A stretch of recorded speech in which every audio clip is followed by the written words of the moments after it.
Kwa majina naitwa Tumaini Makole, ni mratibu wa Baraza la Famasi Kanda ya Mashariki. Katika kutekeleza majukumu yake, Baraza la Famasi linafanya kaguzi za aina mbalimbali kwenye maduka ya dawa muhimu na famasi zilizosajiliwa nchini. Na lengo la kufanya kaguzi hizo ni kuhakikisha kwamba wanaotoa huduma za dawa wanafuata sheria, kanuni na taratibu zilizopo ili kuweza kulinda afya ya wananchi.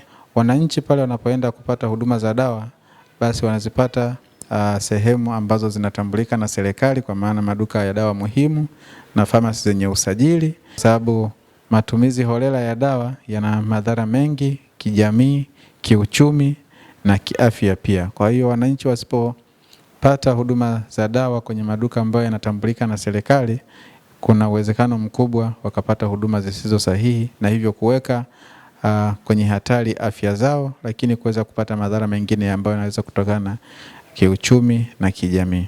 Baraza la Famasi linawakumbusha wananchi ambao wanangependa kutoa huduma za dawa, basi wafuate sheria, kanuni na taratibu zilizopo.